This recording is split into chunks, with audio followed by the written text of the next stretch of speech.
Assalamualaikum warahmatullahi wabarakatuh. Bismillah, alhamdulillah, wassalatu wassalamu ala rasulillah Sayyidina Muhammad ibn Abdillah wa ala alihi wa sahbihi wa mawalah, la hawla wa la quwata illa billah, ma ba'du. Yang saya hormati guru kami, teman aja, jangan ini sahabat, jangan guru, karena nggak pantas gitu. Sahabat kami dari Yaman. Jauh ya. Wah. Ini satu hal yang sangat menggembirakan bagi kami. Saya ucapkan terima kasih Yai Aziz Jazuli rawuh di Purbalingga. Sami-sami. Tapi saya jangan panggil saya Keke, mertua. Iya. Saya panggil Aziz saja nggak apa-apa. Gus Aziz Jazuli. Oh, ya, boleh lah. Ini boleh rokok ya? Boleh rokok? Oh, boleh. Lanjut. Iya. Satu keberkahan buat kita teman-teman dari PWI Kabupaten Purbalingga. Tapi saya nggak punya berkah ya, nggak kayak Fakih Mukodam. Lanjut. Jangan terlalu inilah, ini santai saja sudah. Jadi langsung saja. Oh iya. Seperti apa yang diharapkan kita, bahwa momen ini harus kita manfaatkan. Kebetulan kita kerawan beliau Gus Aziz Jazuli, menulis buku ajaran khurafat Habibah Alawi, sehingga momen ini kita gunakan untuk lebih mendapatkan bekal yang lebih dari beliau. Nanti sahabat-sahabat bisa untuk menanyakan hal-hal yang mungkin selama ini masih ada ganjalan atau hal-hal yang mungkin untuk lebih diperdalam. Jadi kami atas nama pimpinan daerah Perjuangan Wali Songo Indonesia Kabupaten Purbalingga menyampaikan terima kasih Gus Aziz Jazuli atas rawuh panjenengan dan sahabat-sahabat semua pengurus pimpinan daerah Perjuangan Wali Songo Indonesia. Ada Pak Agus Budiman, Bendara, kemudian ada Komandan Laskar dan Rifki, ada Pak Hadi Ketua PC Kota, dan ada beberapa sahabat-sahabat komandan-komandan Laskar yang berkesempatan hadir. Nanti langsung saja kami hanya membuka karena beliau sangat apa ya, kalau saya katakan, kalau saya secara pribadi sangat mengagumi beliau karena apa yang beliau sajikan, beliau sampaikan ini sangat ilmiah, ya, logis, sistematis dan empiris. Dan hari ini kita bertemu, nanti bersama-sama ya kita serang dengan berbagai pertanyaan ini. Karena bertanggung jawab atas apa yang ditulis ini. Ya, kalau saya sendiri secara pribadi Gus hanya ingin menyampaikan bahwa tentang khurafat Ba'alawi ini ada hal yang mungkin sangat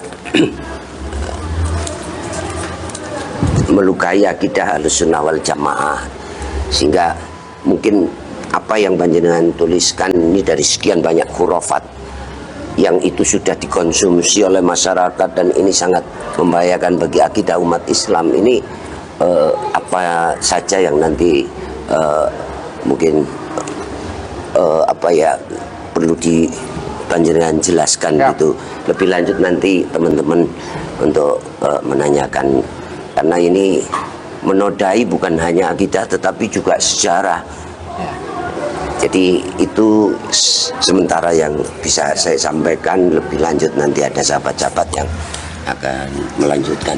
Terima kasih, moga waktu saya serahkan kepada Gus Aziz. Terima kasih Al-Wali Al-Gutub ya, Gus Rito. wakil ketua DPD PW. Oh PW ya? Oh PW Gus ya? Oh ya, mohon maaf salah ini saya. Oh enggak apa-apa Gus. Oh ya, siap. Kalau wakil PW, kalau ketua daerah. Oh ya. Ketua daerah manusia lah, makhluk.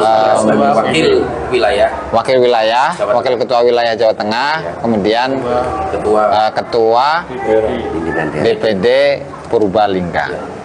Terima kasih Gus atas pertanyaannya. Jadi memang ya, saya menyusun buku kita ini, membongkar ajaran khurafat Habaib Alawi, dan sebagian teman-teman sudah ada ya, dan nanti kalau butuh bisa menghubungi saya atau menghubungi admin gitu Gus. Jadi buku ini sama aja ya. Itu memang motif utama dalam penyusunannya itu adalah dalam rangka untuk meluruskan akidah Ahlussunnah wal Jamaah. Jadi akidah mayoritas umat Islam begitu kurang lebih ya, yang dalam tasawufnya itu mengikuti Imam Al-Junaid Al-Baghdadi atau Abu Hamid Al-Ghazali, dan dalam akidahnya itu Abul Hasan Al-Asy'ari atau Abu Mansur Al-Maturidi. Jadi memang tadi langsung ke pertanyaan ya. Yang paling berbahaya dari khurafat-khurafat yang ada dalam kitab-kitabnya Habib, ini saya berkomentar sesuai dengan redaksi yang ada dalam kitab mereka ya Gus ya. Jadi ini bukan asumsi saya, tetapi saya hanya sekedar menerjemahkan dan juga membantahnya. Itu apa? Yang paling parah itu adalah menyamai Allah Subhanahu wa Ta'ala. Sebagai satu contoh, ada seorang Habib yang di sini kalau nggak salah namanya Syekh Abu Bakar bin Salim. Dia ini disebut sebagai seseorang yang memiliki kekuasaan yang penuh atas alam semesta. Dimana kalau seseorang itu memiliki kekuasaan penuh atas alam semesta, berarti dia Allah dong. Bahkan dia ada banyak narasi-narasi serta beberapa keterangan dalam kitab-kitabnya Balawi. Di sana disebutkan bahwa kalau bukan saya ini malu kepada Allah Subhanahu wa Ta'ala, sungguh saya padamkan api neraka. Berarti kekuatannya itu selevel dong dengan Allah Ta'ala. Allah mampu menciptakan neraka dan mampu memadamkannya, kan gitu. Dan Fakih Muqaddam, tetapi yang ajarnya yang dia ini memposisikan seperti sebagai Allah Ta'ala. Kemudian mi'rajnya itu melebihi Rasulullah 70 kali dalam sehari. Oleh-olehnya apa saja Gus? Telur warna putih dari Sidratul Muntaha.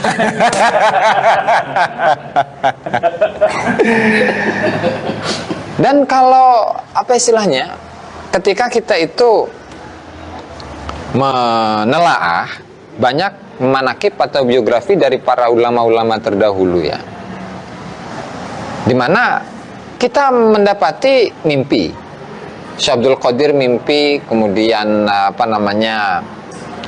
Mi'raj, kemudian ada Syekh Abu Yazid Al-Bustami dan seterusnya.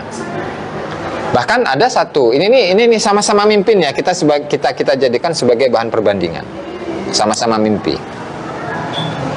Syekh Ibnu Athaillah As-Sakandari mimpi. Penulis dari kitab Hikam, Ibnu Athaillah As-Sakandari mimpi. Di mana dalam mimpinya itu dia menceritakan tentang Syekh Abul Hasan Asyadzili, kan pemilik atau pendiri lah ya, pendiri tarekat Syadziliyah ya. Saya redaksinya ingat-ingat lupa. Walhasil mimpi lah, entah itu mimpinya Ibnu Athaillah Sakandari atau mimpinya Syekh Abul Hasan Asyadzili yang kemudian diceritakan oleh Ibnu Athaillah Sakandari. Saya lupa, perlu dipastikan, dan itu ada dalam kitab Tajul A'rasnya, itu ada Tajul Arus fi Tahdzibin Nufus. Dimana kalau mimpinya Syekh Abul Hasan Asyadzili, katakanlah Syekh Abul Hasan Asyadzili ini bermimpi, Gus. Jadi mimpi ketemu Rasulullah, dan Rasulullah mengatakan kepada Abul Hasan Asyadzili, ya Abul Hasan Asyadzili, tahhir thiyabak, sucikanlah pakaianmu. Pakaian apa Rasulullah? Ternyata Rasulullah kemudian menjelaskan, oh, pakaian keimanan, pakaian ketakwaan, pakaian Islam, keislaman ya, pakaian kemakrifatan, pakaian ketauhidan, dan pakaian hati. Kan ada dalam sebuah ayat itu, wathiyabaka fatahhir, dan pakaianmu wahai Muhammad sucikanlah. Dan itulah yang dimaksud dengan mensucikan, menyucikan pakaian dalam ayat itu. Nah, artinya apa? Ini mimpinya Syekh Abdul Hasan Asyadzili, sama-sama mimpi nih Gus. Mimpinya Syekh Abdul Hasan Asyadzili itu tidak untuk mengglorifikasi diri beliau sebagai seorang wali kutub, tapi apa? Lebih kepada penjelasan mengenai ayat Al-Quran. Ini terlepas dari benar atau enggak mimpi tersebut ya, tetapi kita mengambil makna yang dapat diambil, pelajaran yang dapat diambil dari mimpi itu, atau dari pemaknaan ayat itu, penafsiran ayat itu. Berarti wathiyabaka fatahhir itu ya bukan pakaian ini, tapi pakaian ketakwaan, pakaian keimanan, pakaian ketauhidan, pakaian keislaman, pakaian kemakrifatan, pakaian keilmuan. 6 kan. Nah, tentu ini akan berbeda di saat kita itu melihat, memperhatikan bagaimana mimpi-mimpi yang ada dituliskan di dalam kitab-kitabnya Habib itu selalu, oh ini adalah cucuku. Barang siapa yang memuliakan Habaib, maka dia memuliakan diriku. Barang siapa yang menghinakan Habib, maka dia sesungguhnya menghina diriku. Kan seperti itu. Nah, ini bedanya. Artinya, meskipun cerita mimpi yang diceritakan oleh Ibnu Athaillah Sakandari tetap mengandung keilmuan, sejalan dengan ayat, sejalan dengan ayat, sejalan dengan penafsiran. Terlepas dari sumbernya itu, ya kalau dalam usul fikih kan mimpi itu nggak termasuk hujah gitu kan. Silahkan Anda untuk menggunakannya atau tidak menggunakannya, silahkan. Tidak ada kewajiban di situ. Nah, tapi kalau Habib, ini semuanya itu Gus. Jadi ketemu wali ini, kemudian misalkan seperti mimpinya Habib Abdul Haddad itu. Oh, dia itu bertemu dengan malaikat Jibril, kemudian dadanya dibelah, kemudian naik buraq, kemudian mi'raj. Nah, seperti itu.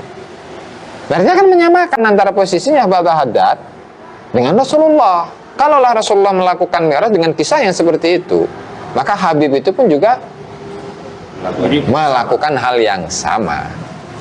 Nah, jadi hal yang berbahaya tadi itu yang kaitannya dengan Habib itu memiliki at-tasarruful mutlak fil alam. Dia memiliki pengaturan yang mutlak untuk alam semesta ini. Padahal ini sama-sama berbicara tasawuf ya. Oke, kita bandingkan dengan tasawuf keterangan yang disampaikan oleh Syekh Abdul Wahhab Asy-Sya'rani dalam Al-Jawahir wa Durar fi Fatawi Syekh Ali Al-Khawas ya. Durarul Khawas fi Fatawi Syekh Ali Al-Khawas. Di mana beliau ini bertanya kepada Syekh Ali Al-Khawas, "Wahai Syekh, apakah seorang wali itu mampu untuk mengatur seluruh alam semesta secara mutlak?" Enggak ada katanya. La, enggak. Karena itu adalah haknya Allah Ta'ala. Nah, artinya ketika dari tokoh sufi itu sudah menjelaskan dengan sedemikian rupa, nah lalu oleh Habibnya itu dikatakan bahwa Habib mampu untuk mengatur alam semesta, berarti dia menyaingi Allah Ta'ala dong. Secara sadar atau nggak sadar itu faktanya memang seperti itu, arahnya memang seperti itu. Jadi itu saya rasa yang paling bahaya. Dan ketika pelencengan-pelencengan terhadap ayat atau hadis-hadis Nabi di mana innama yuridullahu liyudhiba ankum rijsa ahlal baiti wa yutahhirakum tathhira ahlul bait Habib. Barang siapa yang mengikuti Al-Qur'an pakai G ya, tapi tidak mengikuti Habib, sesat. Ini ajaran apa gitu loh. Kemudian hadis inna fil jasadi mudghatan idza salahat salahal jasadu kulluh wa idza fasadat fasadal jasadu kulluh ala wahyal qalb. Artinya apa? Di mana ketika suatu kampung dan kampung itu nggak ada Habibnya, maka kampung itu adalah kampung yang gelap. Tidak ada cahaya di situ. Tapi kalau kampung itu ada Habibnya, maka kampung itu penuh dengan keberkahan. Kenapa? Karena di situ ada zuriyah Rasulullah Sallallahu Alaihi Wasallam. Pokoknya ini serius sama sih Gus. Ampun ini. Jadi seperti itu Gus. Jadi mampu memadamkan api neraka, mengaku sebagai Allah, kemudian melebihi Rasulullah dan seterusnya. Itu pemahaman yang mengerikan, itu yang berbahaya untuk paham aswaja. Itu secara hukum. Betul. Ketika kemudian memposisikan diri, ketika Mi'raj adalah bentuk mukjizat ya, dan itu hanya peruntukannya untuk Nabi, terus ada yang mengaku seperti itu secara hukumnya seperti apa? Terus kemudian mungkin pengetahuan untuk kami dan sahabat-sahabat tentang mauna, karomah dan khurafat ini. Siap. Agar kami lebih mendapatkan pencerahan. Siap. Jadi untuk Mi'raj secara jasad ya, saya akan mengutip dari statement yang disampaikan oleh Qadhi Iyad dalam bukunya Asy-Syifa fi Ta'rifi Huquqil Mustafa, pakai G. Kemudian kitabnya Syekh Abdul Qasim Abdul Karim Ibnu Hawazin Al-Qushairi dalam bukunya yang berjudul Al-Mi'rajur Ruhi kalau tidak salah ya. Saya pernah membaca dua kitab ini, di mana kalau penilaian dari dari Rasulullah, Mi'raj selain Rasulullah Shallallahu Alaihi Wasallam secara jasad itu mustahil dialami oleh seseorang. Karena pada akhirnya begini Gus, kenapa itu kemudian dihukumi sebagai kafir? Wah iya, itu menyerupai atau menyerupakan Allah Subhanahu wa taala dengan sesuatu, dan setidaknya di situ ada kesan bahwa Allah taala bertempat di Sidratul Muntaha. Apakah Allah taala itu bertempat? Kan enggak.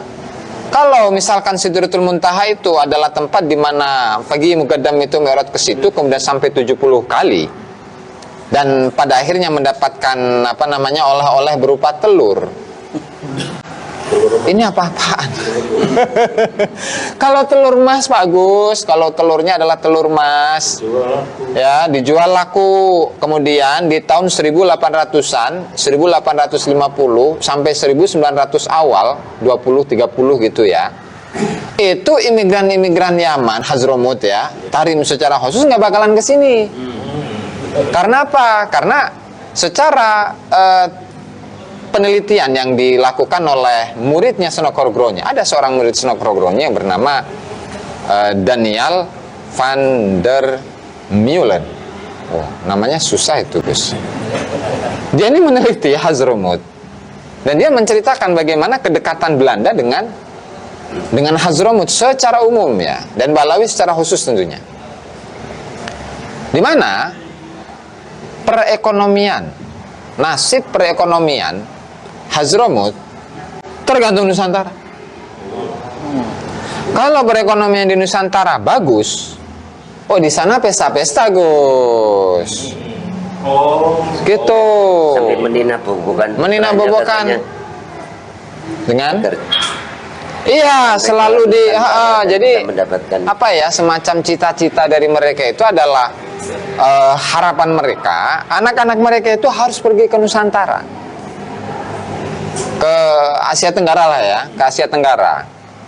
Kenapa? Karena di sini itu surganya dunia, Gus.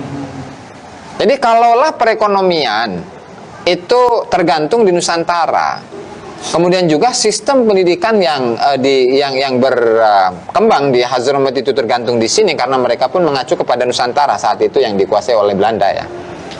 Kemudian harta kekayaan apalagi gitu.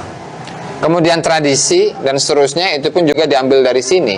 Maka salah yang mengatakan bahwasanya Jawa bintu Tarim. Salah. Tapi kebalik. Tarim bintu Jawa. Itu yang benar Beb Gedang Mas. Mencari cincin Nabi Sulaiman. Mencari cincin Nabi Sulaiman di Nusantara. Fakta itu. Fakta. nggak terbantahkan karena penelitian yang dilakukan oleh siapa namanya Daniel van der Meulen itu tahun 1930. Ya ibaratnya Balawi ini kan berapa tahun tuh pasca mendirikan Robito Halawiyah itu kan 1927 apa 28 ya, berarti 2 tahun dari umurnya Robito Halawiyah.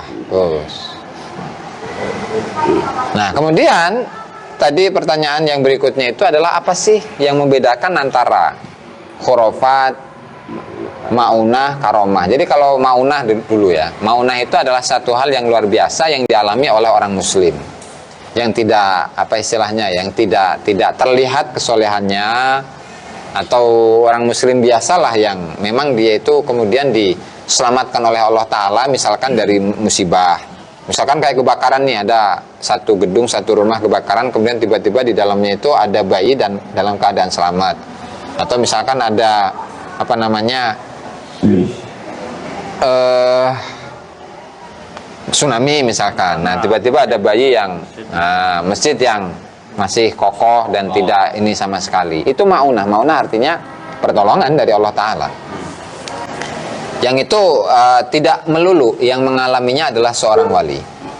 Nah kemudian kalau karomah itu arti makna dasarnya itu kan kemuliaan.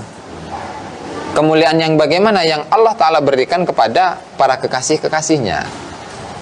Dan yang namanya karomah itu sebagaimana yang dikatakan oleh Syekh Abdul Qadir Al-Jilani, wajib oleh seorang wali, bagi seorang wali untuk menutupi karomahnya. Dan juga karomah itu bukan atas dasar ikhtiar dari seorang manusia atau walinya. Nah tapi kalau Habib gimana? Puasa ceritanya ini Gus, di bulan puasa, ini bentar lagi kan puasa nih. Dia belum sholat asar, ceritanya dalam keadaan perjalanan, belum sholat asar. Nah lalu supaya dia ini bisa untuk melaksanakan sholat asar saat dia itu sampai di Tarim, maka dia stoplah itu matahari. Hei matahari, stop. Nah, das, stop. Ya stop. Sholat dulu dia ini. Nah terus tiba-tiba ada seorang perempuan yang tahu, yang dia ahli kasaf juga. Jadi di Tarim itu wali semua itu Gus. Pesawat juga ditarik mundur. Pesawat ditarik itu, kayak film Dono itu. Nah, ini juga wali murid semua.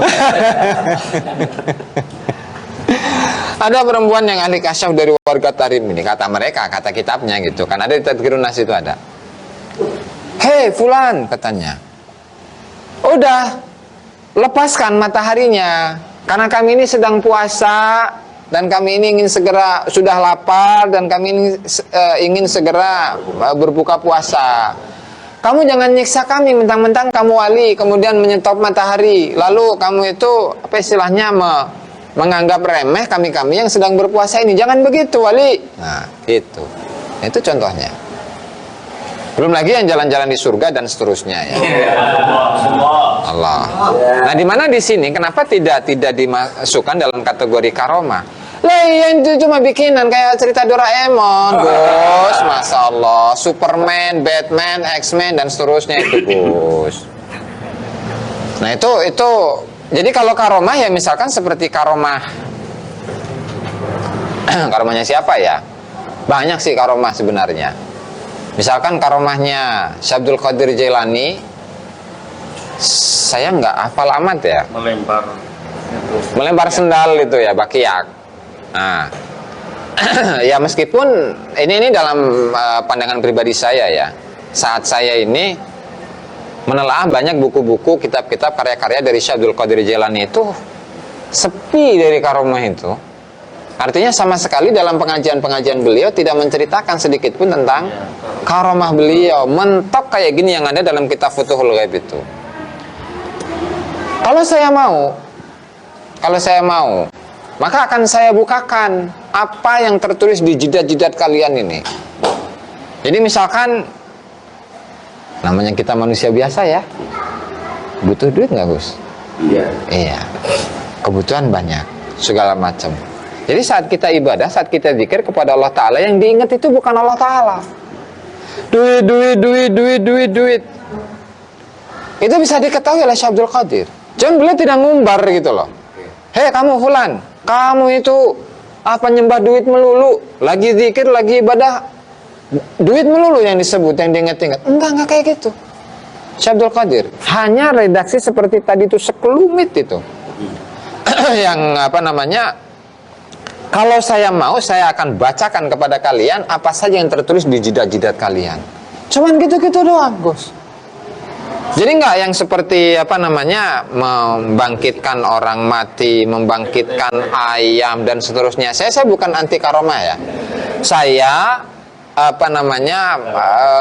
berbicara sesuai dengan data-data dari kitab-kitabnya Syekh Abdul Qadir Al-Jilani yang sangat jarang dalam pengajian-pengajiannya itu menceritakan tentang karomah para aulia, khususnya karomah beliau sendiri. Dan di runut usut punya usut, ternyata muncullah kisah-kisah karomahnya Syekh Abdul Qadir Jilani itu 200 sampai 300 tahun pasca kewafatan dari Syekh Abdul Qadir Al-Jilani. Nah, sehingga apa? Sehingga inilah kemudian yang dijadikan oleh para pendukung-pendukung Habib. Kamu ini kan Wahabi, karena kamu tidak percaya dengan karomah. Tuh lihat Syekh Abdul Qadir begini, Syekh Abdul Qadir begitu. Maka jawaban kita mudah. Kamu tahu dari mana bahwa itu benar-benar kisah dari Syekh Abdul Qadir Jilani, sementara dalam kitabnya itu nggak pernah ada. Gitu ya. Sehingga ya untuk Syekh Abdul Qadir Jilani, kenapa kemudian karomah yang paling hakiki, yang paling tingginya Syekh Abdul Qadir Al-Jilani itu adalah keistiqomahan di dalam Yai, gabung Yai. Istiqomah dalam cinta kepada Allah Subhanahu wa taala. Ibadah kepada Allah Subhanahu wa taala secara totalitas. Itu karomah yang terbesar dari Syekh Abdul Qadir Al-Jilani. Bukan karomah-karomah yang biasa kita temukan dalam manakib-manakibnya, Gus. Itu makanya kenapa dalam hikam sekalipun, hikamnya Syekh Abdul Qadir, hikamnya Syekh Ibnu Athaillah As-Sakandari, karomah terbesar itu tetap istiqomah.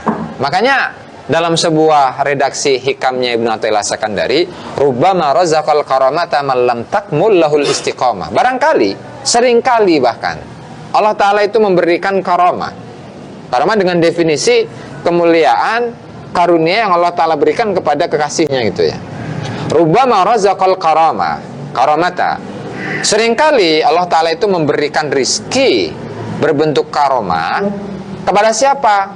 Man lam takmul lahul istiqomah, kepada seseorang yang keistiqomahannya itu tidak sempurna. Nah, artinya karomah itu bisa didapatkan oleh siapapun meskipun keistiqomahannya itu standar-standar saja, nggak yang totalitas. Karena apa? Karena memang karomah yang paling utama itu bukan yang khawariqul ada atau hal yang menembus biasa, enggak. Tapi adalah bagaimana seseorang itu mendawamkan rasa kecintaannya kepada Allah Subhanahu wa taala. Monggo Yai. Nggih. Nah, ini alhamdulillah Yai Sahal, tadi saya salah nyebut nama Yai, mohon maaf Yai. Kiai Haji Sahal Abdullah. Nggih, ngapunten. Ini alhamdulillah saya berada di pondok pesantren beliau, Pondok Pesantren Tahfidz Al-Ikhlas Aqsal Madinah. Oh, namanya luar biasa Yai. Alhamdulillah saya bersilaturahmi kepada beliau dan saya sangat berbahagia Yai bisa bersilaturahmi, bisa berdiskusi dengan Yai, dan saya mendapatkan ilmu yang banyak dari Yai, pengalaman Yai, karena saya kan anak muda Yai gitu. Sama-sama. Ini lebih muda beliau. Supaya cair Yai, biar nggak ini tegang-tegang amat Yai. Yeah. Mungkin ada sebelum kita lanjut pertanyaannya Gus, mungkin ada sepatah kata, dua patah kata dari Yai Sahal. Monggo Yai. Ya, assalamualaikum warahmatullahi wabarakatuh. Bismillah, walhamdulillah, wassalatu wassalamu ala rasulillah Sayyidina Muhammad ibn Abdullah wa ala alihi wa sahbihi wa man wala wa la khawna wa la quwata illa billah, amma ba'du. beliau Al Mukarram Kiai Haji Aziz Jazuli lan Kiai Al Mukarram Kiai Haji Ahmad Ridho selaku pimpinan DPD PWLS Purbalingga, dan bagi Pak Agus tidak ada ya. Pak Hadi juga ketua PC kota ya. Semuanya teman-teman Laskar PWLSS yang berbahagia, alhamdulillah, tidak disangka, tidak diduga kita bisa berjumpa dengan orang yang selama ini kita rindukan, Gus Aziz Jazuli. Alhamdulillah. Beliau membawa sejuta harapan. Allah. Nanti saya kepedean nih, jangan-jangan. Sejuta kebaikan. Amin, amin. Mudah-mudahan kita ketularan sedaya nggih. Amin. Ketularan kesaenanipun. Amin. Ketularan ilmunipun. Ketularan kesolahyanipun. Amin. Amin. Amin. Matur nuwun sanget Gus Aziz Sami-sami ya. yang telah berkenan menghadiri undangan kami, keluarga besar Pondok Pesantren Tahfidzul Quran Al-Ikhlas Aqsal Madinah khususnya, dan juga keluarga besar PWI LS Purbalingga. Mudah-mudahan kehadiran beliau di tengah kita semua ini menambah semangat panjenengan semua. Amin. Sebagai ikhwan PWI LS, sehingga menjadi modal bagi kita semua untuk merapatkan barisan, semakin semangat dalam berjuang memperjuangkan apa yang menjadi kita semua.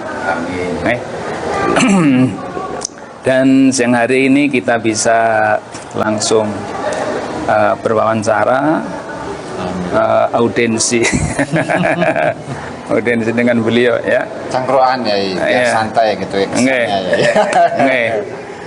Audiensi, dan ini satu kesempatan yang sangat baik bagi kita semua untuk menggali ilmu dari beliau ya. Karena beliau ini sumber pengarahan dari DPP PWI pusat, nggih. Pusat. Kalau masih diakui. Ya, untuk itu kesempatan yang baik ini, monggo panjenengan punya unek-unek, punya kerentek yang mau ditanyakan kepada beliau ya. Masih fresh ya. Fresh, aman ya, insyaallah aman. Masih fresh, alhamdulillah, Alhamdulillah.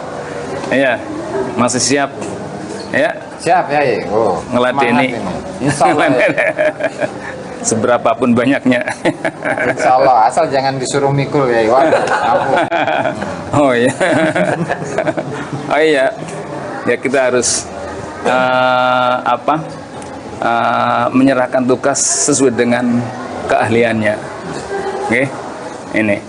Dan alhamdulillah tadi ceramah beliau ini membahas ini belum rampung sebenarnya tadi ya, tentang masalah. Jadi di sini memang tradisi khususnya di sini pengajian itu sebelum zuhur sudah rampung itu ya. Hingga mungkin masih ada sisa ya, masih yang tersisa yang belum disampaikan kepada kawan-kawan PWLS. Monggo, memang butuh siraman. Butuh motivasi agar terus semangat dalam mengawal perjuangan PWI LS khususnya di Purbalingga nggih Gus. Ngaten niku nggih. Hanya itu yang saya sampaikan. Matur nuwun sanget. Ya, sami-sami sama selikun ya. Sampun kapok. Siap. Insyaallah ya mboten. Kapok. Aman. Oke. Karena tadi sudah matan ngedap kok ora teka-teka dari saya nunggunya dari jam 1. Oh, enggak. Jam 1 tuh. Ini nyampainya jam 3. Iya, mohon maaf atas keterlambatan ya. Tapi alhamdulillah cuma ngedap. Masih bisa ketemu, masih bisa nyampe kemari. Ngaten niku nggih, enggak apa-apa. Ngaten niku. Nggih. Namun ngaten mawon nggih. Oke, matur sembah nyuwun Yai atas sambutannya dan saya kembalikan kepada Pak Ketua. Monggo Pak Ketua. Dereng kalau tutup. Oh, siap. Kalau tutup nggih. Assalamualaikum warahmatullahi wabarakatuh. Waalaikumsalam warahmatullahi wabarakatuh. Nggih.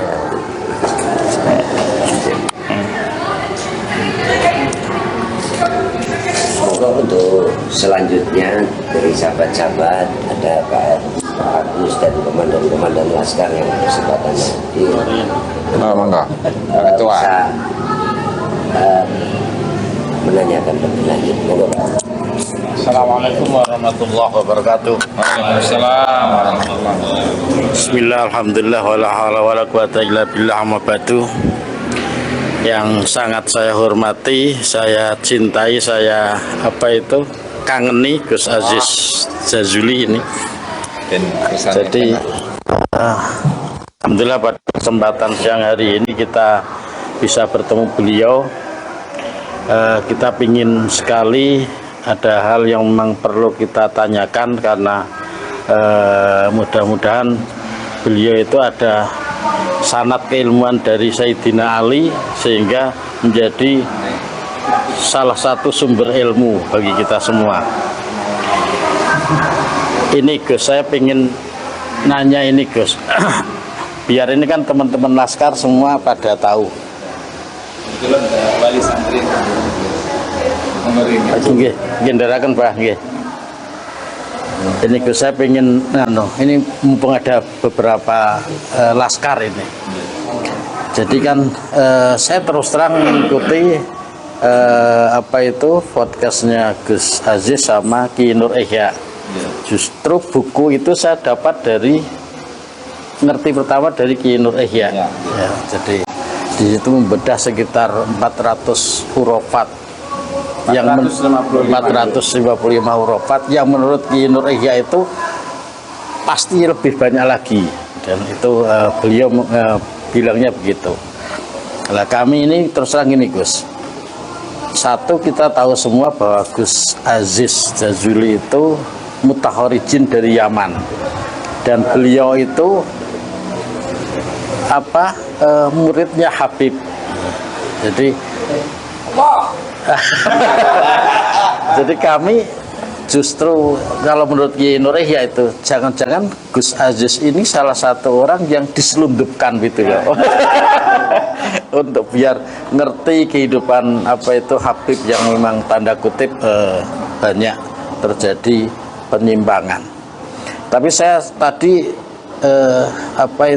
tertarik dengan yang disampaikan statement dari Gus Aziz Jazuli terkait dengan perbedaan antara khurafat. Sebagaimana kita tahu, kita sering sekali ngaji, mendengar atau mungkin ikut manaqib Syekh Abdul Qadir Al-Jilani. Ada berapa memang karomah dari beliau, dan setiap kali membaca, kita mendengar itu pasti membangkitkan jiwa kita untuk suluk, untuk lebih mendekatkan diri kepada Allah. Jadi apakah kita melalui wirid dan sebagainya. Ini yang sangat membedakan dengan apa yang disampaikan dalam beberapa kitab oleh para Habib, yang mereka itu mengeksplor dirinya. Jadi seolah-olah bahwa keibatan itu adalah pada diri Habib, bukan karena Allah semata. Jadi itu yang membedakan. Saya ingin ngerti Gus, kenapa Gus Aziz Jazuli begitu tergerak, dan ini sangat penting bagi kita karena memang buku khurafat ini menjadi salah satu bukti bagi kita, anak cucu kita, bahwa kitab-kitab itu ada, dan itu karangan mereka yang tanda kutip gitulah ya, nek carane sekarang itu ada husnudone itu karangan mereka yang meningkat menempatkan posisi nasab mereka di atas kita semua. Itu yang kalau tidak ada buku itu kita akan sangat kesulitan. Besok bagaimana kita akan melihat bukti-bukti, bagaimana kita kan nggak mungkin seperti Gus Azali membaca kitabnya dari Habib Syahwat dan sebagainya. Oleh sebab itu saya mohon Gus disampaikan bahwa kiat-kiat itu akan sangat bermanfaat bagi kami di daerah ini terkait dengan perjuangan kami bagaimana sekali lagi semata-mata memurnikan nasab Rasulullah pertama, yang kedua meluruskan ajaran Ahlus Sunnah wal Jamaah. Jadi monggo Gus, saya mumpung ada panjenengan, saya ingin sekali langsung mireng dari panjenengan bagaimana jenengan begitu hiroh semangatnya untuk meluruskan itu. Maturun Gus. Nggih, assalamualaikum warahmatullahi wabarakatuh. Waalaikumsalam warahmatullahi wabarakatuh. Matur suwun Kiai. Jadi pertanyaannya, saya kan lulusan DRIM. Tapi kenapa kok, oh ya lupa ya, tapi kenapa saya ini malah dikesankan itu melawan Balawi, padahal sebenarnya enggak melawan Kiai. Saya ini mengamalkan ilmu yang saya dapatkan dari beliau-beliau Al-Mukarram Al-Muhtaram itu. Guru saya ada Habib, ya nggak perlu disebut namanya, nanti kesinggung nantilah. Baik itu saat saya mesantren di Pasuruan ataupun saat saya kuliah di Tarim. Artinya apa? Untuk daya kritis, nalar itu memang dikedepankan sebenarnya ya. Sehingga itulah salah satu dari sekian banyak motif yang kemudian membuat saya ini tertarik dan semangat untuk bersama teman-teman ya, bersama Kiai Ihya, untuk mengompilasikan banyak khurafat-khurafat atau 455 khurafat sementara ya. Karena kalau dicari itu memang banyak ya.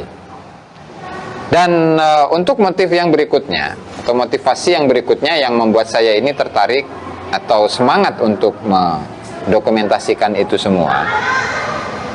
Karena sebenarnya kalau kita gali sejarah dari Hadramut, itu ternyata alat inilah yang paling ampuh untuk mendoktrin serta menjajah spiritual dari masyarakat Hadramut. Itu dengan apa? Dengan dua modal. Nasab, jelas nasabnya ya. Udah nggak aneh lagi bagi kita. Yang kedua itu adalah kesolehan dari tokoh-tokoh yang mereka angkat. Makanya tidak sedikit kita temui Habib Fulan yang barusan meninggal, Wali Gutub, Habib Fulan, Wali Gutub, kabeh bahkan yang di Indonesia itu ada Gresik, Pasuruan, Surabaya, Tuban, Kudus, Malang, mana lagi itu, Solo, dan seterusnya. Di semua daerah itu ada. Padahal kalau digali kesejarahannya atau kepribadian dari sang Habib itu di saat Habib itu hidup, itu belum tentu sesuai dengan faktanya. Kayak misalkan yang di LWC Vandenberg, di mana ada seorang Habib yang dia itu disifati oleh Vandenberg dengan seorang bajingan, seorang penjahat, seorang penipu, mati jadi wali kutub, ya Allah, mati jadi wali kutub. Astagfirullahaladzim. Jadi ini programnya ini bukan program yang saya rasa dilakukan oleh perseorangan. Tapi itu sudah apa ya, bisa dikatakan sudah sistem ya, Blueprint mereka lah. Blueprint mereka. Karena dengan cara itu kan mudah ya. Dengan apa? Menyampaikan kepada masyarakat, wahai masyarakat, ini Habib yang barusan meninggal adalah wali gutub. Dialah sang pengatur alam semesta. Ini managibnya seperti ini. Dia ketemu Rasulullah berapa kali, ketemu Nabi, ketemu Allah bahkan gitu kan, meskipun dalam mimpi gitu. Ketemu Nabi Anu, bahkan ada seorang Habib namanya Ahmad Hasan Al-Attas. Dia ini mau berhaji ceritanya Kiai. Kemudian dia bertemu dengan Nabi Ibrahim. Wahai Nabi Ibrahim, saya ingin mengetahui manasik haji yang sebenar-benarnya dari engkau secara langsung. Kemudian diajaklah Nabi Ibrahim itu. Kan awalnya duduk di Masjidil Haram, ini ceritanya Habib. Nah kemudian Nabi Ibrahim itu berdiri, kemudian diajaklah satu persatu melakukan manasik haji yang sebenarnya. Astagfirullahaladzim, la ilaha illallah Muhammadur Rasulullah. Belum ada di kitab mereka. ada. Itu di dalam kitab Tanwirul Aghlas fi Majmu' Kalam Habib Hasan Al-Attas. Jadi kalau ini, ya kenapa saya kemudian ya Ihya memiliki kesimpulan bahwa ini 455 ini belum seberapa dari jumlah khurafat yang ada. Ya karena satu tokoh saja itu mampu untuk memproduksi 10 jilid. 10 jilid Majmu' Kalam itu. Itu kita menjadi konsumsi orang-orang kita semua kan. Betul. Nah cuman kan begini bedanya untuk di Hadramut. Kalau di Hadramut itu kan ada pengajian-pengajian biasanya yang dihadiri oleh beberapa orang atau bahkan pengajian umum. Kadang memang dibacakan ya. Sehingga yang namanya murid ya otomatis dia akan husnudzon. Oh ini adalah seorang wali. Otomatis di saat ini disampaikan kepada masyarakat umum. Oh ini wali. Boro-boro dia akan kritis ya. Yang ada itu malah oh ya ini wali saya takut, man adali waliyan faqad adzantuhu bil harb, kan gitu. Barang siapa yang memusuhi waliku maka dia sama saja dengan memusuhi Allah Subhanahu wa taala.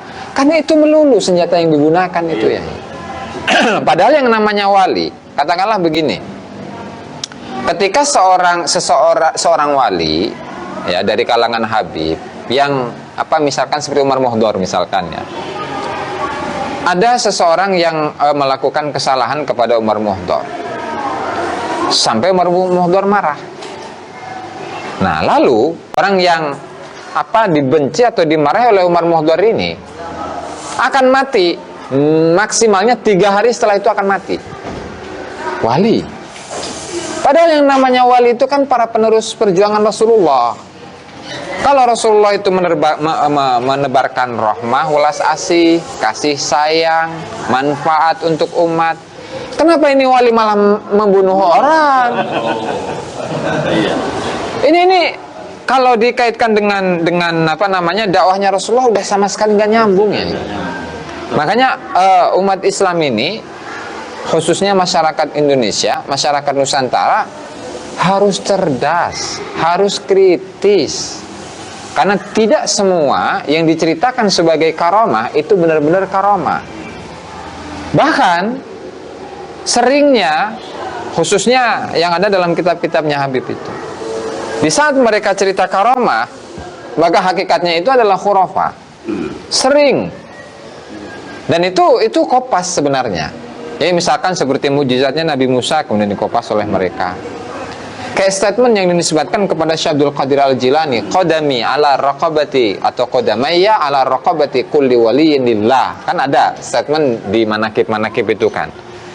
Itu di kalangan Habib saya menemukan 5 atau 4 tokoh dari kalangan Habib yang menyatakan seperti itu dalam rangka apa? Mengalahkan sosok dari Syekh Abdul Qadir Al-Jilani yang sudah tertanam dari generasi ke generasi di Nusantara, Kiai. Jadi sengaja diangkat itu tokoh seperti siapa? Fagih Mugaddam, Umar Mahzor, Abdurrahman As-Segaf, Abdullah bin Haddad, Abu Bakar bin Salim dan seterusnya.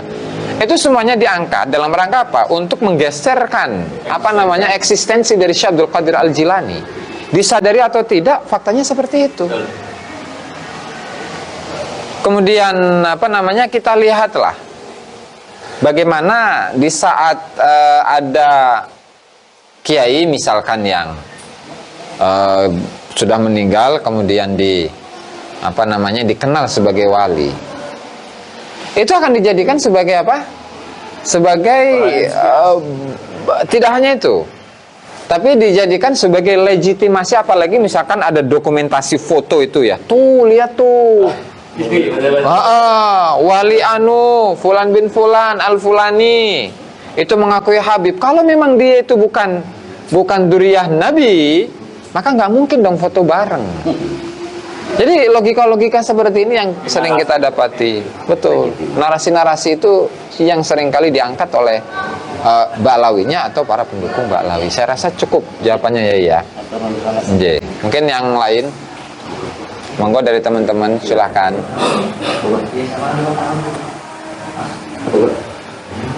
Saya dulu kalau belum ada. Oh, siap.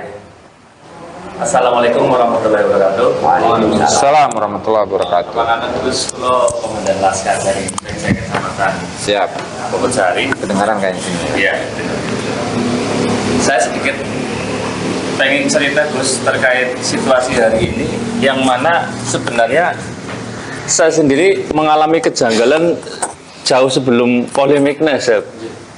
Waktu itu awal-awal saya memulai karir di dunia perhijrahan, lagi mulai seneng-senengnya ngaji.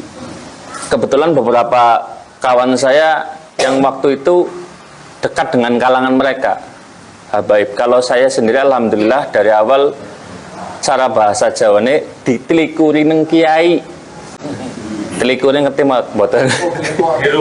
Di rumah diasuh sama kiai.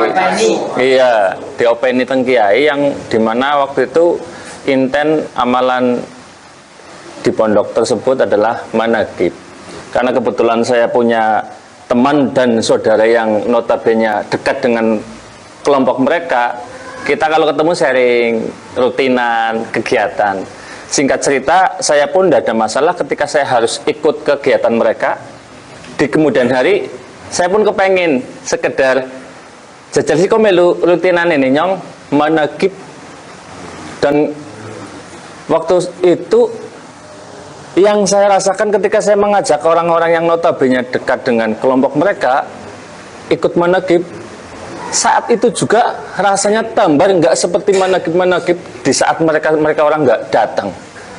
Ternyata yang jenengan makin ini ngendikakan, sebenarnya ada masalah apa Fakih Muqaddam dengan saya Abdul Qadir Al-Jailani?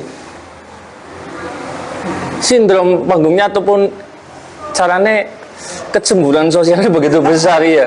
Sehingga waktu itu termasuk beberapa kawan saya ketika saya ada kegiatan, ada acara pribadi misal Mitoni, Mapati, ini pun andil dengan mengusung panggung-panggung mereka. Masa Mitoni tahlilan, ya rotibon loh. Nah seperti itu, hari ini kebuka dengan adanya polemik nasab. Oh iya ya, anak-anak juga waktu itu salah satu termasuk saya punya pengalaman sedang nemenin istri di Candi Nata. Kebetulan istri saya kan salon panggilan juga, saya nemenin, saya ikut jamaah di masjid sekitar. Singkat cerita entah apa yang mengawali obrolan sampai kepada pembahasan. Di situ ada seorang habib yang mana orang tersebut menanyakan ke saya pendapatnya, bagaimana mas, nengkene anak habib kok tau ngomong nek mabok karo habib kue halal. Mabok karo habib ke halal, cara jenengan gimana? Ya karena waktu itu saya belum terbuka pemahaman yang sepadang atau secara hari ini. Ya umumnya ya husnudon. Dan itu dikembangkan setelah polemik nasab dengan istilah lebih baik salah mencintai ya daripada salah. Itu menjadi jargon andalan mereka. Ternyata setelah dikaji melalui perenungan panjang, iya ya. Ataukah ini definisi daripada ayat yang ada di dalam Al-Quran? Sesungguhnya kehidupan ini sendoguro belaka. Apakah ini?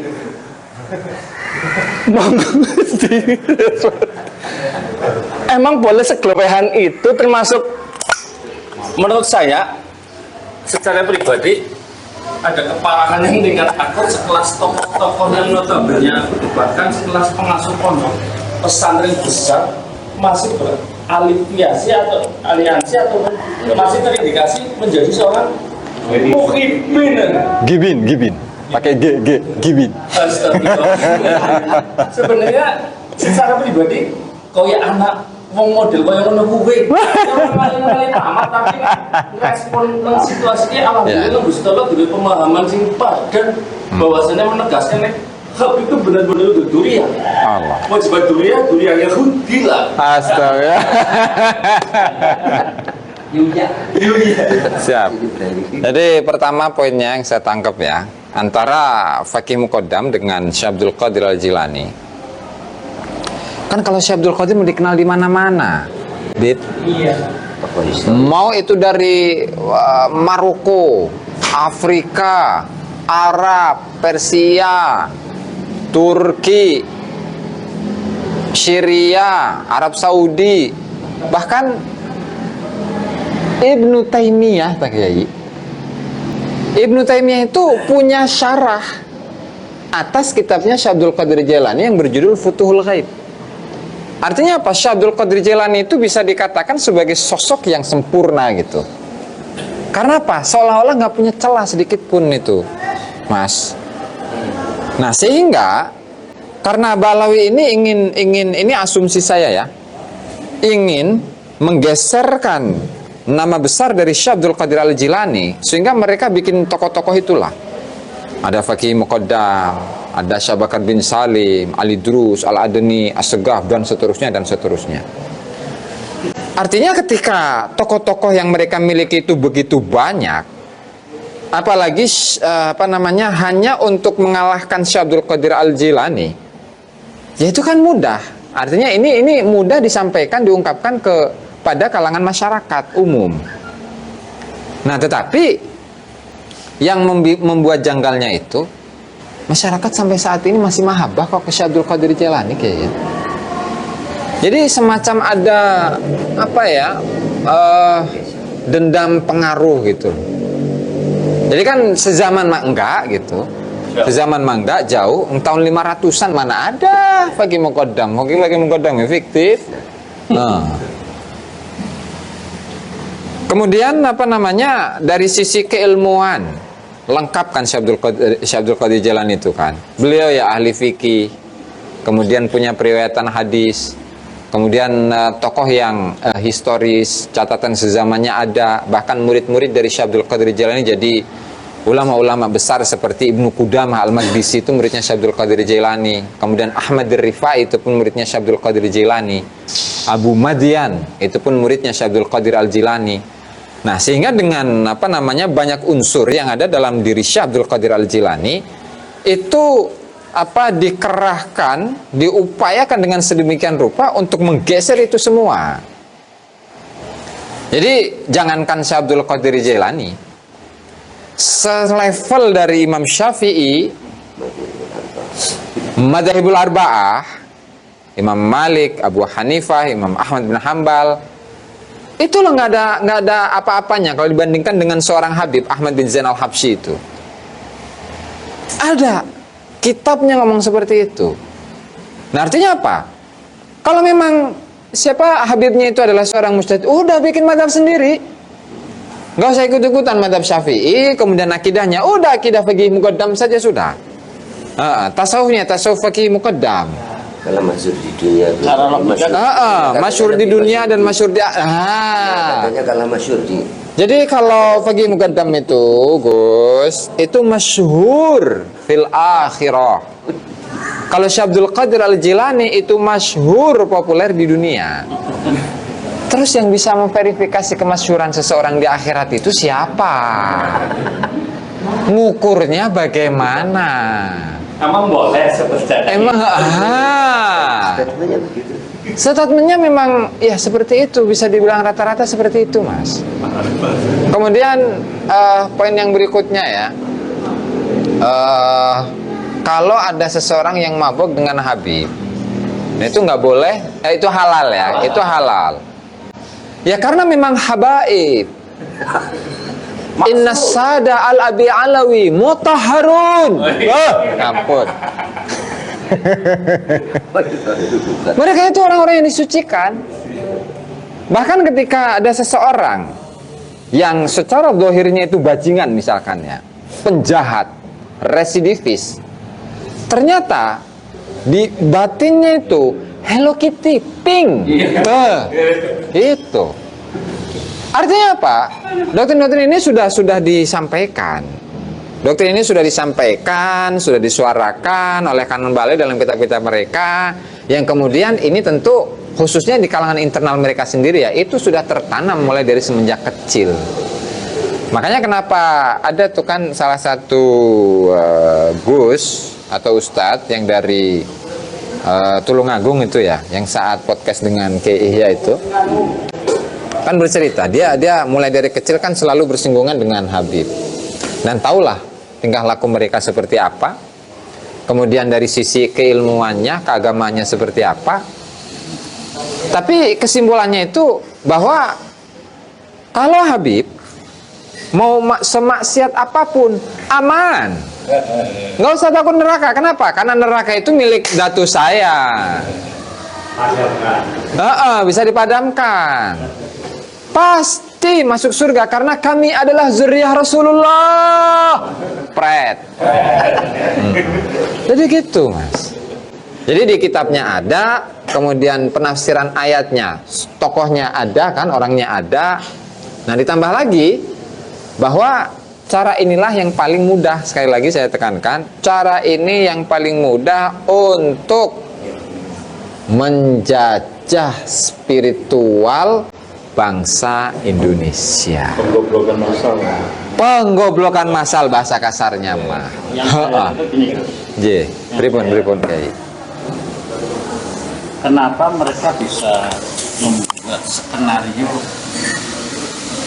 hampir sempurna lah Gus ya. Saya lihat hampir sempurna. Karena ibarat film itu semua peran itu mereka perankan dari yang paling bawah sampai yang mungkin yang paling atas ke level pakai mukodam itu semuanya ada dan semuanya seolah-olah kita ternina-bobokan dengan cerita mereka. Itu yang menurut kami itu hikmah terbesar dari penggalian nasab, kajian nasab oleh Yai Imad itu ini. Jadi skenario mereka yang sudah bertahun-tahun, mungkin ratusan tahun itu terbongkar. Ini yang saya herannya begitu. Kenapa kita yang katakanlah selama ini selalu disuruh di Quran itu suruh berpikir, tapi ternyata kita kecolongan di situ Gus.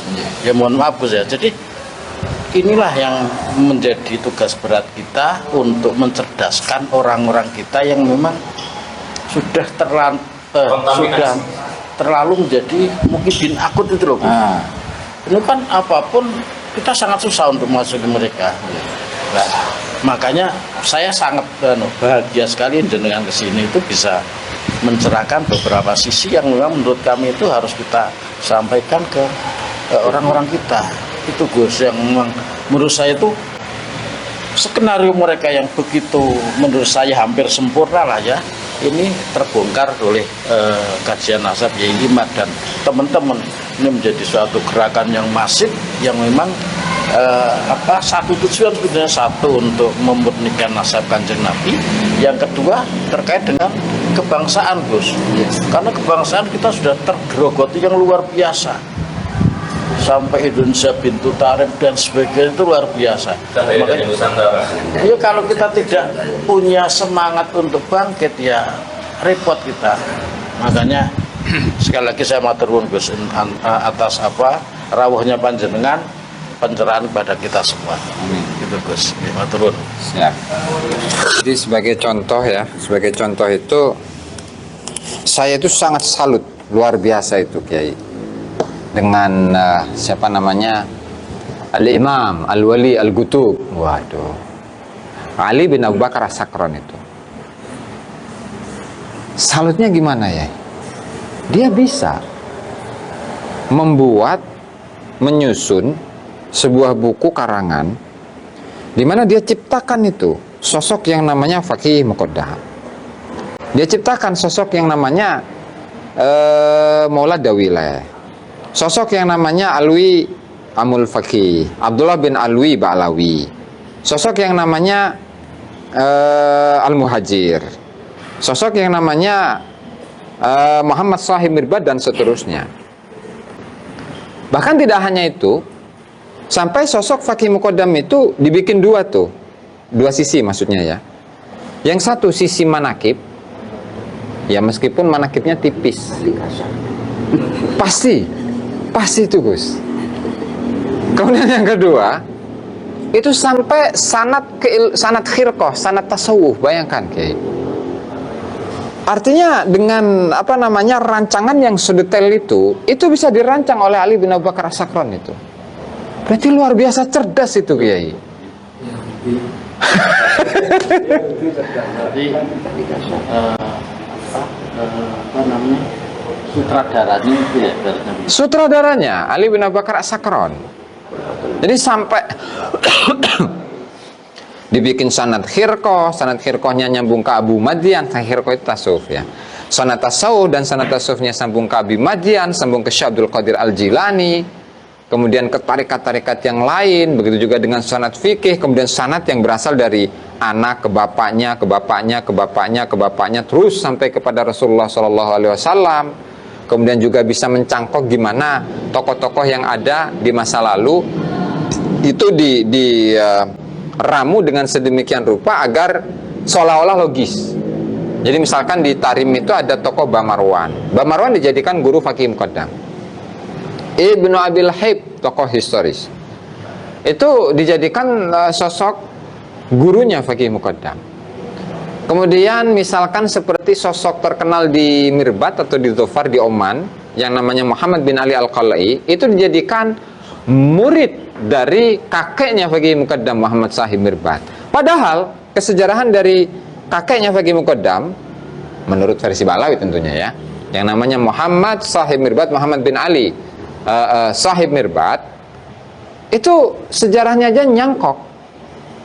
Dari sisi pengaruh misalkan, dari sisi pengaruh, kekuasaan, power, bahkan gelar, itu ngambil dari Raja Mirbat yang namanya Muhammad bin Ahmad Al-Akhal Al-Manjawi, dari dinasti Manjaweh atau Manjuh yang ada di Mirbat saat itu ya, dan itu adalah raja terakhir dari dinasti Manjuh.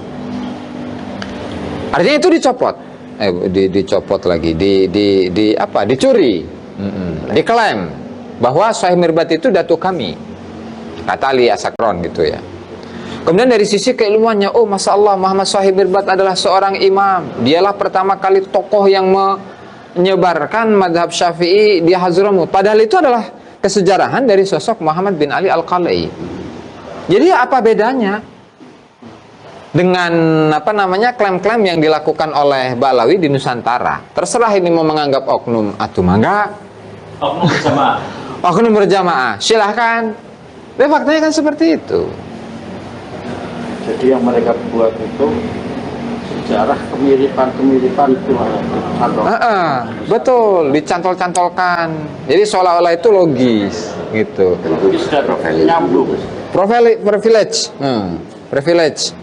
Dan itu untuk ya biasa, untuk mendapatkan kehormatan dan juga otoritas spiritual. Jadi kalau berbicara tentang Islam, udah yang ngedoa Habib, kemudian yang mengimami Habib, yang ceramah Habib, apalagi itu yang mimpin ziarah Habib, bahkan kalau ziarah itu ke makamnya Habib, bahkan amalan-amalannya sekalipun digeser, itu amalan-amalan orang-orang Nusantara itu. Kalau dulu ya saat saya masih kecil itu biasanya setelah azan itu kan ada sholawatan yang masih pakai puji-pujian ya, puji-pujian yang sholli wa sallim da iman ala mada wal ali wal ashabi man qad wahada wal ali wal ashabi man qad wahada eman teman wong sugih ora sembahyang. Nah, Nabi Sulaiman sugih toh gelem sembahyang. Nah, kemudian ke siapa? Siti Aisyah. Kemudian siapa lagi tuh ya? Nabi Yusuf. Nah, dan seterusnya lah. Artinya sebenarnya inilah tradisi-tradisi kita yang sekarang ini sudah tergerus oleh zaman, dan mungkin anak-anak Gen Z sekarang itu sudah tidak kenal lagi dengan tradisi-tradisi seperti ini. Malah digantikan dengan yeterim, yeterim. Aduh, Masya Allah. Tadi padahal sudah kita jelasin bahwa Terim bintu Jawa, bukan kebalik. Terim bintu Jawa, bukan Jawa bintu Tarim. Emang ngeri. Jadi ya gimana dengan gus-gus yang masih gibin? Atau susah, Kiai. Ibaratnya kita itu ngasih nasihat ke orang mabok, orang lagi tergila-gila, orang yang jatuh cinta. Jadi ya sudah, kita sambil berikhtiar mengingatkan terus, ya sambil kita minta pertolongan Allah Ta'ala, mudah-mudahan menyadarkan saudara-saudara kita yang masih gibin gitu. Amin. Itu yang seharusnya negara itu hadir. Artinya ada beberapa sisi kita terhadap teman-teman kita yang bersinggungan akibat ketidaktegasan dari negara. Kita mungkin sama NU atau mungkin sama Islam hanya karena beda pandangan gitulah ya, sehingga kita terjadi keributan.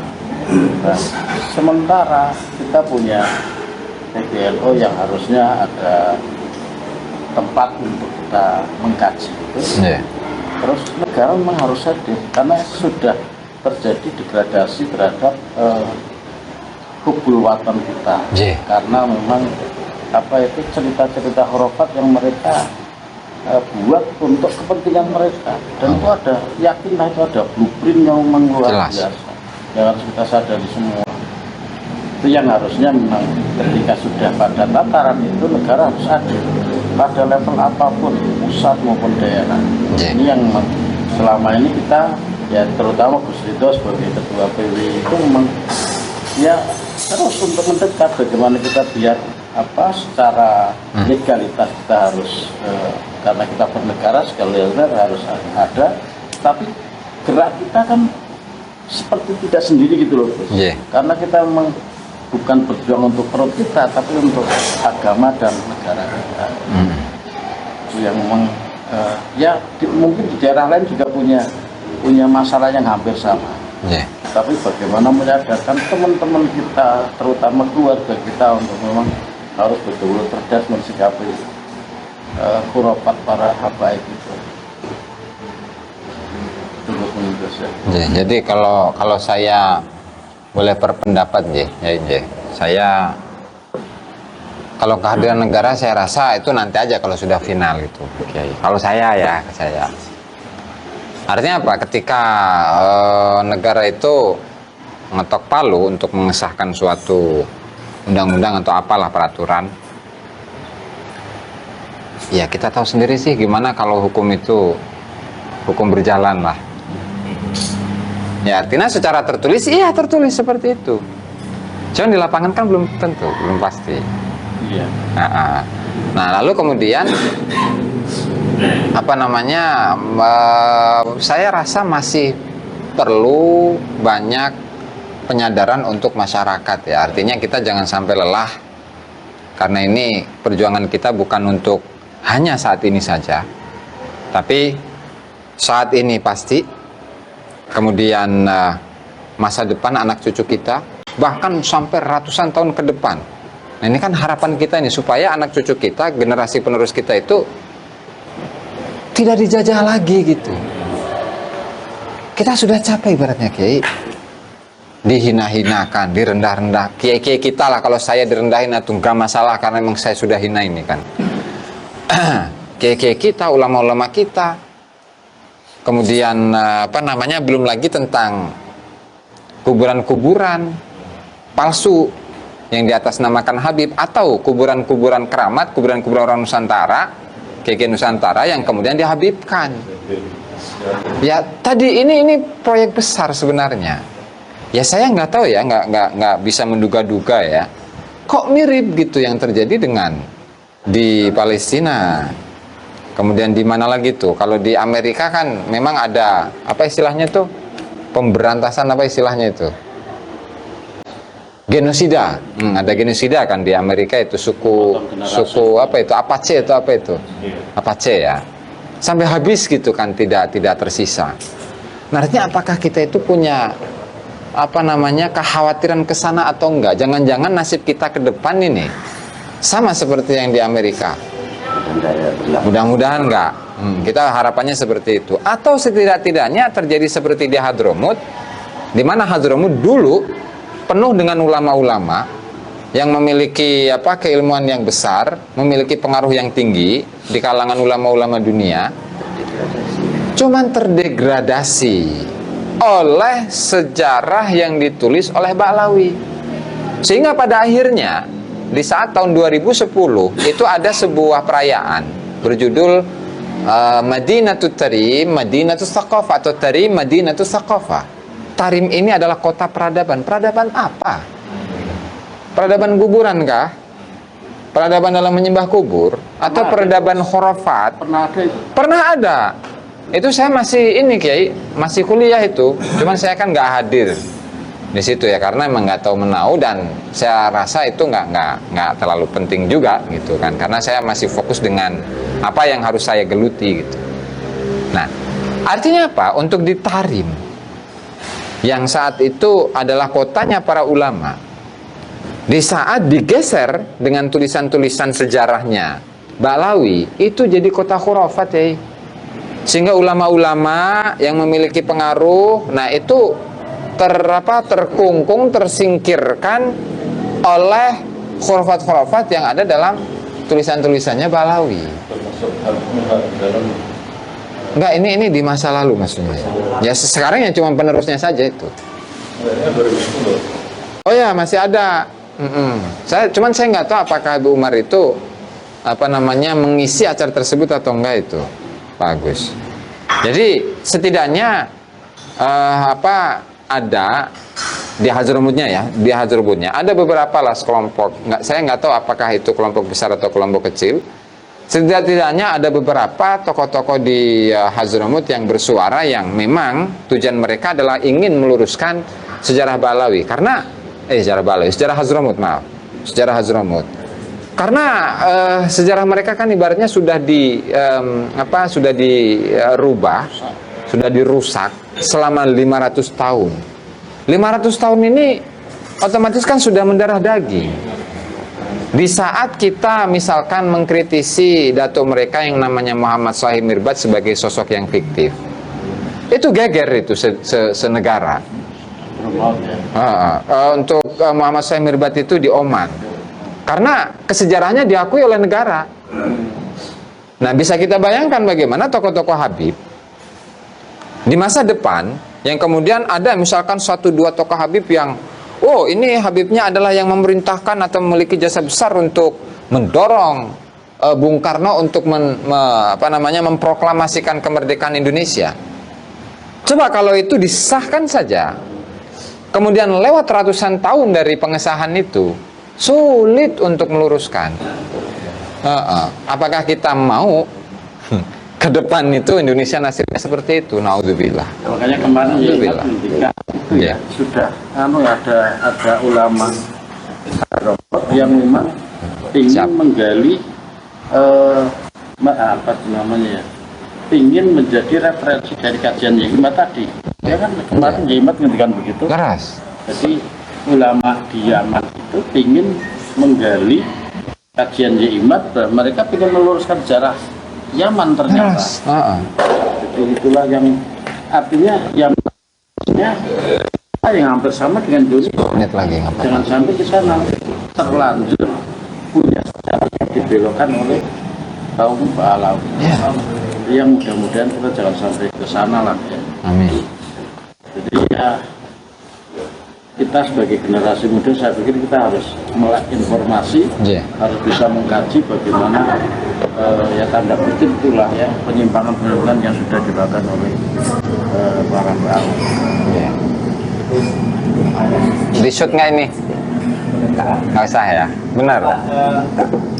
Ada program dari Pak Kiai di bagian Yehimat atau dari PWI untuk mungkin melibatkan para ahli sejarah kaum non Islamis untuk ikut menjawab kebohongan Ba'lawi. Wah, kalau itu saya belum dengar itu, Beb. Ya, kan selalu tadi klaim-klaim soal sejarah negara itu kan harus dijawab oleh para Betul. Orang juga. Tapi Kan cuma betul. menjawab. Makanya saya sangat salut itu dengan Profesor Anhar Gonggong itu ya, yang memang beliau itu ya saya rasa tegas itu. Jadi memang ya kalau apa istilahnya ya, simbol-simbol negara, entah itu bendera, entah itu proklamasi kemerdekaan, entah itu Garuda atau Pancasila ataupun yang lain, itu diklaim oleh kelompok-kelompok yang memiliki kepentingan, akan rusak ini. Karena apa? Sudah ini bukan perkara sepele gitu kan. Proklamasi loh, proklamasi kemerdekaan itu dengan mudahnya mereka ngomong, oh, yang apa promotornya itu adalah Habib Guitang, yang apa namanya medali bintang salib singanya itu ada 3 itu, ada dalam pemberitaan itu kayak. Bahkan dalam koran di tahun 1939 pernah saya angkat juga.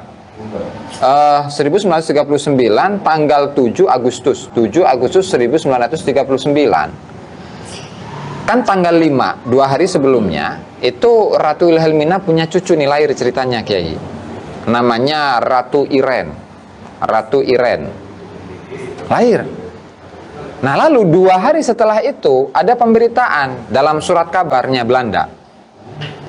Di situ terpampang fotonya Habib yang memiliki 3 bintang salib singa, foto dengan begitu gagahnya, kemudian melakukan selamatan tasyakuran di Masjid Guitang. Ini orang Islam, orang Kristen ini yang diselamatin. Pertanyaannya, apa iya gitu yang kata itulah kelakuan yang dilakukan oleh seorang wali kutub? Katanya wali kutub loh, Kiai. Wali kutub ini. Masa iya seorang wali kutub mendapatkan 3 medali bintang salib singa, dapat 1 aja susah loh. Itu harus apa namanya sangat-sangat serius itu dalam menjalankan tugas Belanda ini. 3 ini gurunya aja kalah itu. Kalau gurunya kan siapa Usman bin Yahya ya cuma dapat 1. Ini muridnya dapat 3 Kiai. Pertama tahun 1927. Kemudian yang kedua itu, yang pertama itu bintang salib singa emas kecil itu kalau nggak salah. Kemudian yang kedua itu bintang salib singa Orde Oranye Nassau. Kemudian yang ketiga itu saya belum dapat informasinya, cuman di fotonya itu terpampang secara jelas itu. Kalau di zoom gitu ya. Nah, tentu ini saya bahasa apa tadi? Bahasa apa tadi? Kayak saya jadi lupa, Beb. Bahasa apa tadi, Beb? Usman bin Yahya dan juga muridnya Guitang, wali. Ini tentang simbol negara. Nah, tentu butuh, Beb. Butuh untuk menggandeng para sejarawan-sejarawan yang memang objektif ya. Yang memang objektif ya, dan tentu yang namanya sejarawan pasti objektif. Dia berbicara pasti sesuai dengan data. Cuman kan tinggal mental. Mentalnya kuat atau tidak sebagai seorang sejarawan ya. Ya karena Gus Ridho sudah melakukan itu. Gus Ridho itu salah satu ketua PC PWI-nya itu bukan dari Nahdliyin semata, ada yang dari Muhammadiyah, ada yang tanda kutip juga, ada yang senang kejawen itu. Artinya memang harus merangkul semua. Beres. Ya, tidak hanya di satu golongan. Kan ya. Terima kasih Gus Aziz Jazuli atas pencerahannya. Kami dari PKPWI LS Kabupaten Purbalingga sangat-sangat berterima kasih. Banyak hal yang panjenengan sampaikan ini sangat mencerahkan kami. Amin. Dan menguatkan perjuangan kami. Bahwa perlu saya garis bawahi apa yang beliau sampaikan ini pure masalah keilmuan, tidak ada tendensi, nggak ada. Bahwa di dalam perjuangan kita dalam rangka himayatuddin, himayatud daulah dan himayatul ummah.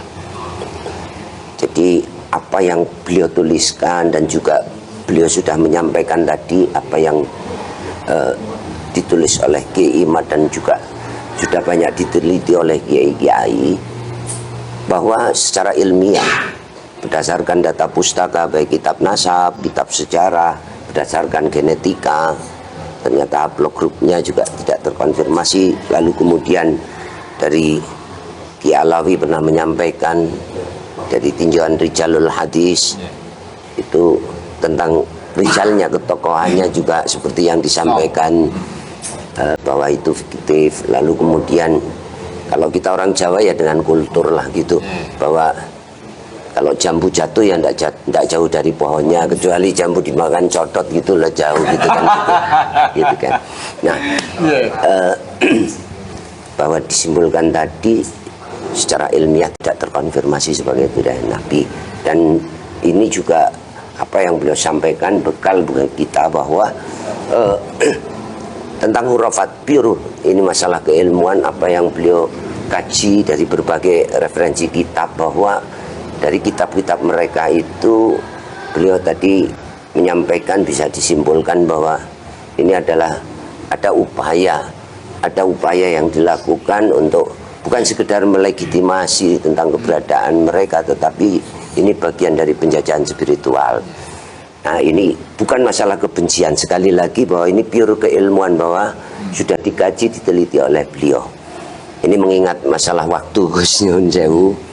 Karena kalau kami betah berlama-lama, apalagi kalau di sekretariat itu sampai malam tidak masalah itu. Jadi saya juga mohon maaf kepada teman-teman atas nama Ketua Pimpinan Daerah Perjuangan Wali Songo. Kami tetap mengharap teman-teman untuk terus memberikan edukasi kepada masyarakat, di mana memang tadi ada beberapa kendala yang disampaikan oleh beliau Pak Hadi untuk ngandani wong jatuh cinta ora gampang gitu ya. Jadi tai kucing rasa coklat katanya begitu. Tetapi tidak akan terhenti, bahwa ini adalah apa yang kita goreskan di saat ini akan terefleksi pada 10 tahun bahkan 100 tahun yang akan datang. Maka perjuangan kita tetap, pertama kita garis bawahi tidak ada kebencian, tapi pure masalah ilmu dalam rangka himayatul ummah, menjaga umat, apalagi terkait dengan ajaran-ajaran yang disajikan tadi oleh beliau Gus Aziz Jazuli, bahwa ini bisa menciderai akidah, bahkan menciderai juga terkait masalah sejarah. Karena kalau kita lihat Nyun Sewu, apa yang tadi sudah beliau sampaikan, ini kan apa ya, kalau tidak ada agenda tidak mungkin gitu. 200 tahun ini juga sudah bisa dirasakan betapa mereka sudah mengakar. Jadi kalau menurut saya ini perlu terus kita untuk menjaga, khususnya di Purbalingga, untuk bagaimana terus memberikan edukasi, memberikan pencerahan kepada masyarakat semua kalangan gitu. Karena ini bukan hanya urusan diniyah, tetapi ini masalah kebangsaan. Masalah kebangsaan ini. Ketika kemudian mereka sudah mengklaim bahwa Indonesia milik Aulia Tarim. Tadi Jawa bintu Tarim, tapi saya setuju tadi Gus Aziz mengatakan Tarim bintu Jawa begitu. Nah, ini kan kalau tidak ada agenda, apalagi dengan, mohon maaf, ada pengkaburan sejarah. Pengkaburan sejarah. Nah, ini yang kita khawatir, jati diri bangsa kita akan hilang.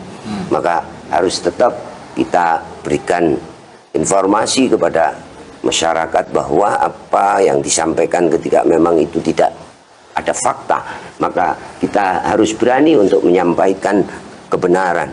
Dan memang tidak bisa kita untuk mencampur adukkan antara yang hak dengan yang batil. Wala talbisul haqqo bil batili wa taktumul haqqo wa antum ta'lam. Nah, kita tidak mau kemudian mencampur adukan seperti itu, apalagi kemudian ya ambil posisi kita di tengah-tengah. Kalau halal haram masih ada syubhat gitu, walaupun cenderung kepada keharaman, tetapi hak dan batil, waqul ja'al haq wa zaqal batil gitu kan. Maka ya tidak boleh mencampur adukan. Maka apa yang kita sampaikan bukan karena kebencian, tetapi fakta, baik berdasarkan ajaran yang sudah kita dapatkan dari para ulama sebagai pewaris Nabi, bahwa kita tidak boleh ya merasa jumawa, merasa kastanya lebih tinggi dan menghinakan yang lain. Ini tidak sejalan dengan ajaran Islam. Inna akramakum indallahi atqakum. Dan juga kalau ada kelompok yang ingin mengkapitalisasi nasab untuk kepentingan politik, untuk kepentingan ekonomi, nah ini juga kita berhak untuk bagaimana mencegah mereka, karena ini tidak baik untuk masyarakat kita. Saya kira itu yang bisa saya sampaikan. Sekali lagi saya mohon maaf kepada sahabat-sahabat, terutama kepada Gus Aziz Jazuli. Ini sudah menyita waktu panjenengan istirahat, dan juga kepada teman-teman juga. Tapi momen ini menurut saya ini momen yang jangan sampai dilewatkan, karena saya hanya bisa melihat di YouTube saja, Gus. Iya, jadi saya ketemu beberapa kali, dan insya Allah nanti apa yang tadi disampaikan oleh beliau, memang itu pernah saya sampaikan kepada Gus Abbas juga, bahwa kita harus mampu mengakomodir seluruh lapisan masyarakat, dan bukan hanya, mohon maaf, di kalangan kita, terutama kalangan Nahdliyin, tetapi juga mengakomodir semuanya. Karena ini kalau berbicara kebangsaan, tentang nasionalisme, ini adalah bukan hanya kita umat Islam, karena kita di Indonesia dengan keberagaman yang ada sudah sepakat menjadi konsensus bersama atau Fakta Union bahwa negara kita adalah negara kesatuan Republik Indonesia yang berfalsafah Pancasila. Jadi kalau sekarang ada yang masih mempertanyakan Pancasila sudah dimakan 70-80 tahun ya, kok kemudian iki halal ora gitu kan, ini ya mari kita jaga konsensus para pendahulu bangsa kita, dan juga apa yang sudah menjadi ajaran para pendahulu kita untuk kita jaga sejarah. Jangan sampai kemudian, mohon maaf nggih, di makam-makam di daerah masing-masing, khususnya di 18 kecamatan di Purbalingga ini harus dijaga. Saya khawatir kalau tiba-tiba jadi wanabut semua. Jadi kami alhamdulillah Gus, ada 2 yang sudah kami luruskan, karena ada yang sudah sampai di Kholi itu bahkan meriah sekali. Namanya itu yang kedongkek tiba-tiba jadi Habib siapa saya tidak paham. Apa namanya sudah kemudian diganti. Kemudian ada leluhur dan termasuk punjer di Purbalingga ini namanya Mbah Kiai Abdullah. Nah, Mbah Kiai Abdullah itu bin Jawangsa ini yang ada di Onje, yang dikenal tiba-tiba dengan nama Sayyid Kuning, yang diberi nama oleh Habib Lutfi tahun 84 kalau tidak salah. Itu sebetulnya bernama Kiai Abdullah, Sayyid Abdullah bin Jawangsa bin Antinegari bin Hanyokropati bin Hadiwijoyo. Jadi berdasarkan manuskrip Onje yang saya baca. Nah, kalau kemudian dengan nama seperti itu, ya kami hanya sebatas, karena ada ketika tawasulan ada yang menyampaikan bahwa ada bin Yahyanya begitu, Gus. Jadi mudah-mudahan sih dan apa namanya sudah sudah dijawab. Jadi kami tidak ada kebencian, tapi meluruskan sejarah karena ada di dalam manuskrip.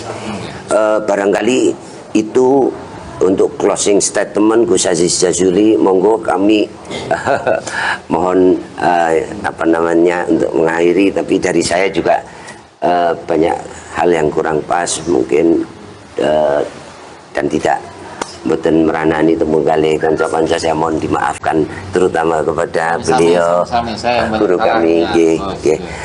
Assalamualaikum warahmatullahi wabarakatuh.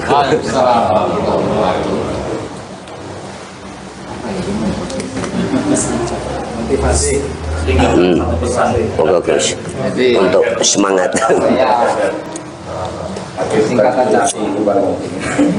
Kita sebagai bangsa Indonesia harus mencintai Allah, itu jangan dilupakan itu. Karena segala sesuatu itu ya, kalau bukan karena kehendak Allah, nggak bakalan terjadi.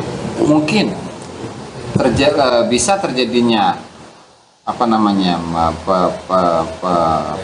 pembelokan sejarah atau apa tadi itu pemalsuan makam dan seterusnya. Itu gara-gara kita yang tidak merawat makam dulu.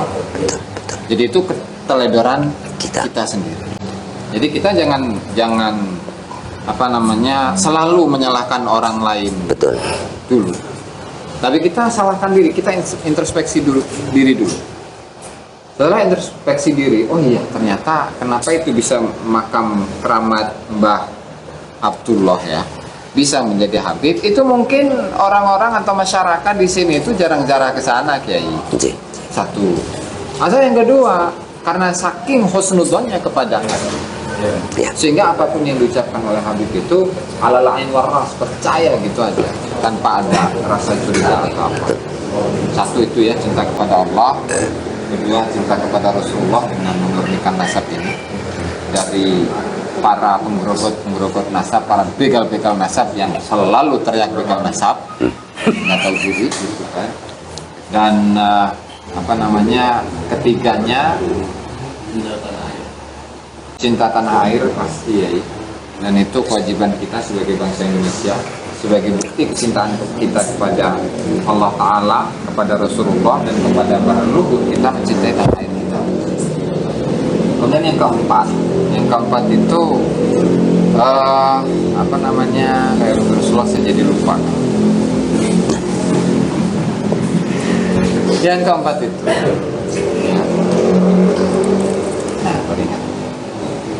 tanamkan sifat kejujuran yang merupakan sifat yang dimiliki oleh Rasulullah SAW Allahumma shalli wa sallim. dalam hal apapun.